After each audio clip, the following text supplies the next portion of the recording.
But I don't know if I've told the story. I remember when I used to live in Hillbrow, I saw Warras, right? But I didn't want him to see me. Yeah. I told him, no.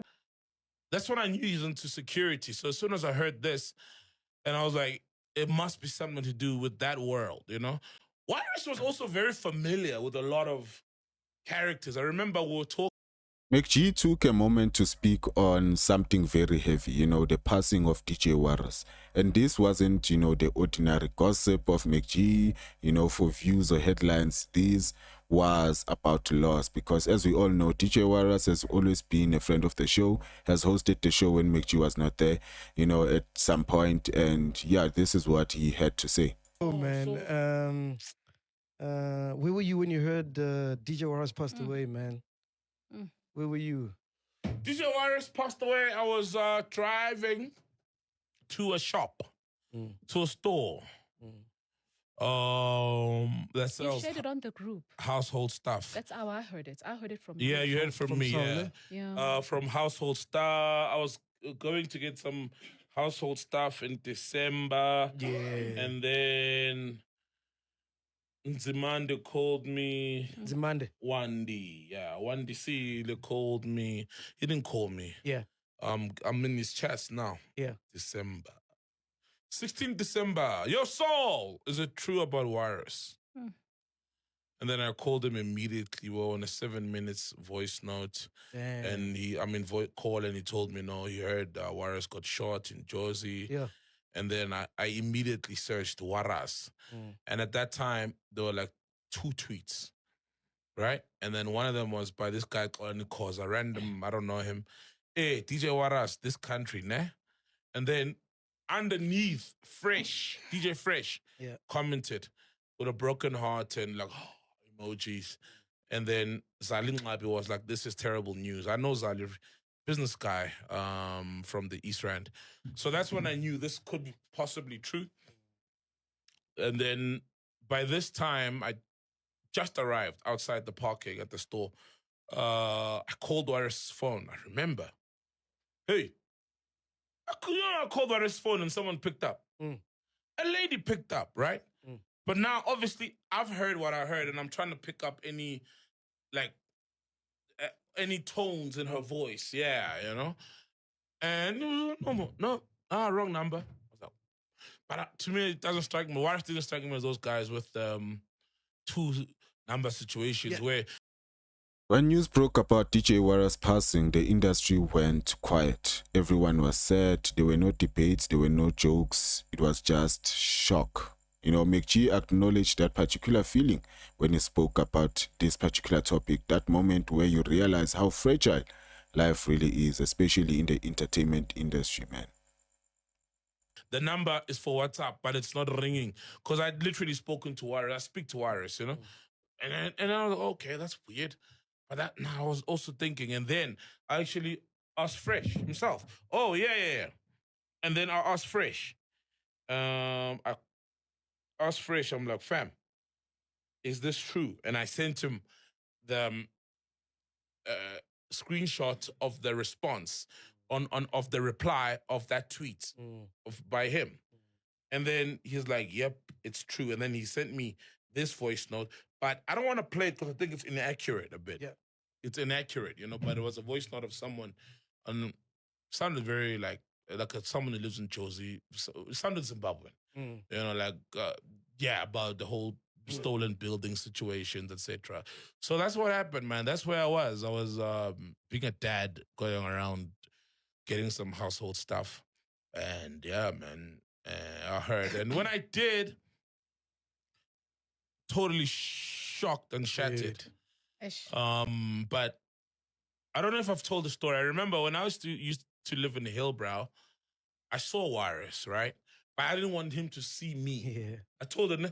No, but tell it again. Oh, we got new chillers. Yeah, I didn't want. DJ Warras wasn't just a name on a flyer, as you are hearing with Saul over here. He was a contributor to the culture, a hustler, someone who showed up, played his role, and left his mark on his own way. MacG spoke about how artists like Warras often don't get their flowers while they are alive, but the moment they are gone, everyone remembers the impact. He also touched on a painful truth. The entertainment industry moves very fast, but it doesn't always look after its people. And as we all know, DJ Warras was also involved in a lot of security business in which, it's a conspiracy that it led to his death in this particular case. I didn't want Warras to see me. There's a new batch. Yeah, there's a new batch. Yeah. First manufacturer. Batch number 2026 01 010. But I didn't want him to see me the way I was, And I'm like, Warras, what is he doing in hell, bro? But he was in a car, in a security car. I think it was Trojan or something. But it had those Spartan looking like helmets, the logo. And that's when I knew he was into security. So as soon as I heard this, and I was like, it must be something to do with that world, Because Warras was also very familiar with a lot of characters. I remember we were talking a few months, 2 months ago, if not 3 months ago, about that guy.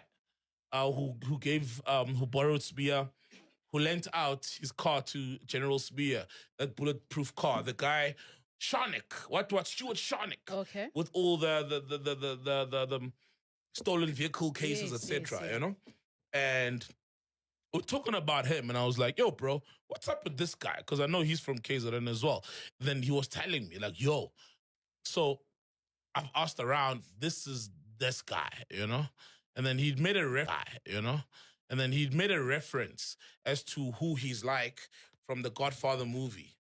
And then this is very deep, very deep. Saul just touched on something that is very deep. Warras knew a lot of shady characters, no pun intended. But it also raises awareness, in terms of especially the business world in South Africa. There's a lot of monopoly, there's a lot of corruption, there's a lot of crime happening in the business world. And then the question may be, why Warras got involved in such when we have the police? Isn't it the work of the police to be chasing, or to be chasing criminals, for example, or chasing people out of hijacked buildings? At the end of the day, that is a hijacked building, and it's been occupied. Where are the police? Where is the South African army? And I don't really like to touch on this particular topic, but foreigners, illegal foreigners, majority of them are the ones who are perpetuating this particular crime, are the ones who are hijacking buildings and making people to pay rent to them when it's not actually their property. One was actually arrested in Bryanston, on that particular property, which was occupied in 2000. Today it's 2026. That is 26 years ago, and then it makes you question really the law in this particular country. It seems as if foreigners have it free when it comes to the law. Is it money, or is it corruption, or is just negligence? That is a question that we really can't answer in this particular case. He's like, yeah, sometimes you're in the wrong space, wrong time. And then he sent me an article of a dude was in the news. Nama compliments. Hey, bo. Shama cocktail, Hey, bo. Hey. Guys. What Did you miss Sope? Me? No. Oh, he's so banging. Yambo, mix. He's a barista. He's a barista. Hi, you're a barista. Hold on. Let me just wrap it up over here, man.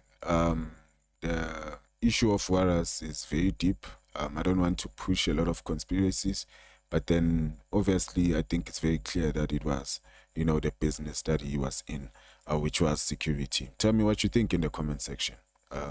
Yeah, this is MacG University. Don't forget to like and also subscribe. See you in the next one.